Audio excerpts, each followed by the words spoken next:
Hello everybody, it's Jordan, your local real estate expert, coming to you with a quick real estate pro tip. So if you are looking to sell your house, one critical important thing to keep in mind is your list price. It's critical. Why is that critical? Many times we're seeing right now, sellers tend to, like with anything, you'll see it on Facebook Marketplace, a 10-year-old truck with 200,000 miles and someone wants $60,000 for it. And we all just chuckle and no one buys it. So, it is what it is. But when you're doing that with your house, one of the things that's hard for sellers to understand is many times you're shooting yourself in the foot. And the reason that happens, if you come out and list your property, considerably above market value, and in reality, there's just no sales data to support the price that you're asking, other than you love your house so much and think it's worth $1 million. I understand that. We love our house like we love our kids sometimes, which means we have no objectivity. So it's important to make sure that you're listing at least in the ballpark of market value, because if you don't, when you put a brand new listing on the market, that is when 80% of the showings happen for that property, is in the first week or two. That's when you have all the momentum. It's a fresh, hot property on the market. People want to get it before someone else does if it's a great house. And what happens is if you come out and you're literally just detached from reality, which many sellers are sometimes when they list their home, people immediately see that. Their first instinct is that person is detached from reality and they just laugh. I have other realtors and clients send me properties with laughing face emojis, like these people are insane.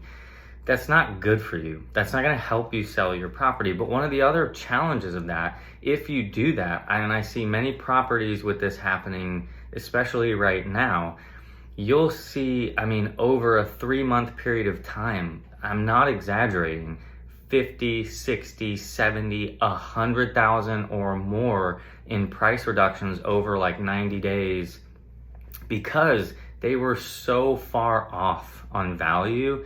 And what happens when you do that, you lose all momentum listing your home. Nobody's really paying attention to it anymore. Everyone thinks that you're kind of out of your mind and unreasonable and doesn't want to work with you. And then, you just really lose all that momentum. But the other thing that happens, when I take buyers to show a home, this happens all the time. I print out these, info sheets that have all the data and information about that house. But it also shows on there, on that data sheet, on the listing sheet, how many days it's been on the market. And if a buyer walks into a home that has been on the market over 100 days or something like that, they immediately think that they have the upper hand. Even if the house is now priced appropriately, they're thinking they're probably desperate. They really want to sell now because they haven't gotten anything. And the buyers feel like they have more leverage, and they do. Rather than if you come out of the gate and someone's writing an offer on your house in a week, guess who has all the leverage? You do, as the seller, not the buyer.